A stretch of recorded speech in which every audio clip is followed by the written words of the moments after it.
Hi everyone, welcome to a brand new video.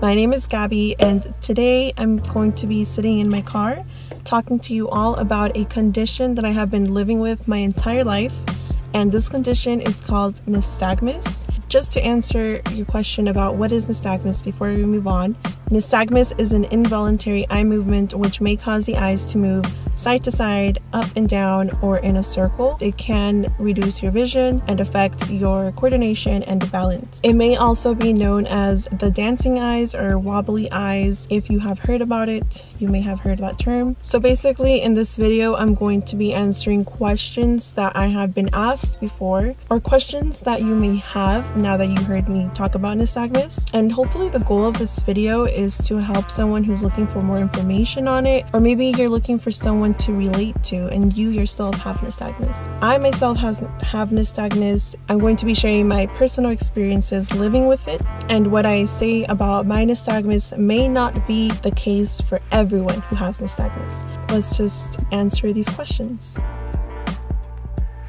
So there is two types of nystagmus that I know of. There's congenital and acquired. So I have congenital. Congenital nystagmus means that I developed nystagmus at a very young age in my childhood, or I was born with it. For what my mom told me, she says that when I was a very young baby, she remembers I was looking at the screen and I tilt my head like this. So I just wanted to explain that by me tilting my head like this, I was gravitating towards my null point. And my null point happens to be when I tilt my head to the left and I look through my right eye, which is my strong eye, and this would help me sort of control or lessen the nystagmus movements. This helps me focus, this helps me see better, and I do this till this day without even knowing it. So this is what I mean by tilting my head. She said she took me to the doctor and they did some exams and they diagnosed me with nystagmus.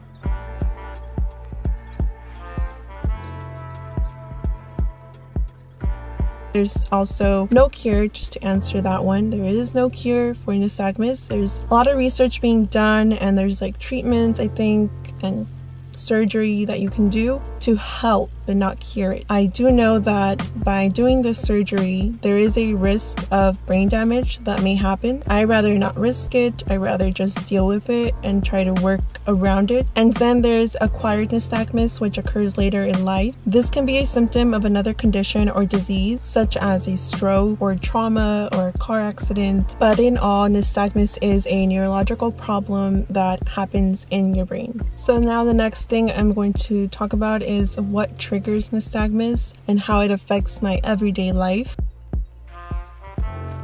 Whether it be reading a book, reading a sign, doing my makeup, cooking, walking, what triggers it the most really has to do with, for me, lighting. So if I'm in a place where there's really dim lighting or it's nighttime, I could feel it going crazy. Even when I have my eyes closed, if I touch my eyelids, I can feel my eyes moving. So they're moving 24/7. It can get pretty frustrating, and the frustration of that leads to stress, headache, anxiety, or depression. Those factors themselves are triggers. It can be really challenging to deal with nystagmus, but I feel like there are ways around it. Those things don't really stop me though, because I still drive a car. I know a lot of people who have nystagmus are not able to get their driver's license, but I thankfully was able to pass mine. I do try to avoid driving at night, especially in places I do not know. And this leads me to my next point, which is advice. Some advice I have for anyone who is a teacher, parent, guardian, or if you yourself have nystagmus and you are in school, for example, I think it's very important to communicate to people that you have nystagmus, not so that they feel sorry for you. It's more so that you can get the help you need. You know what I'm saying? For example, I wish I would have told my teachers that I had nystagmus, because if your teachers allow you to take longer to complete a test or to read, this can make such the difference. I know a lot of people with nystagmus have said that they can't do scantrons. They need the actual paper and circle in the answers. Maybe you need more time to read a book.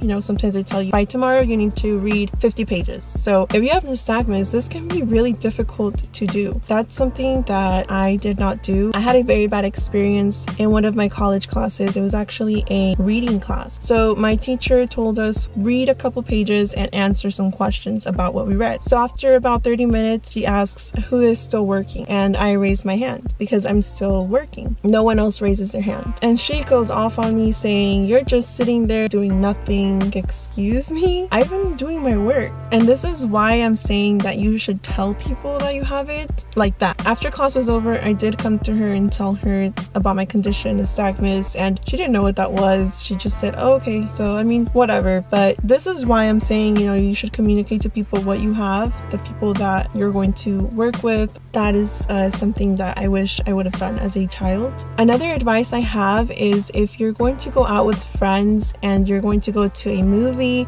or a restaurant, it's really good to look early on ahead at the restaurant or the place you're going to and look at the options you have. If you're in your home, you're comfortable, you're not rushed, and there's good lighting, then you can look thoroughly throughout all the options, and then when you show up, you know what you're going to choose or pick. I will add on to that you should not let these challenges make you feel any different or that you can't accomplish things. We can still accomplish things, maybe at our own pace.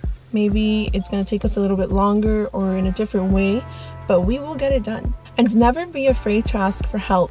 Never be afraid to ask someone to read you the menu, or if you need assistance with anything, ask, because if you don't ask, how will you know if you can receive the help? It never hurts to ask. I really hope that with this video you got a better understanding. I will say something I learned from having nystagmus myself is to not judge others based on their differences, whether they have a condition or not. Be patient with people because you don't know what they may be going through. You never know what is going on in their life, what difficulties they face every day. I just think that having nystagmus has taught me that, and I really hope that this video was helpful. Like I said, having nystagmus does not make you ugly or weird. You are beautiful. Your eyes are beautiful. Be thankful for what you can see. Be thankful for what you can do. And with that being said, thank you so much for watching. Make sure to drop a like, comment down any other questions you may have about nystagmus that I may not have answered. Subscribe to my channel, and I will see you in the next video.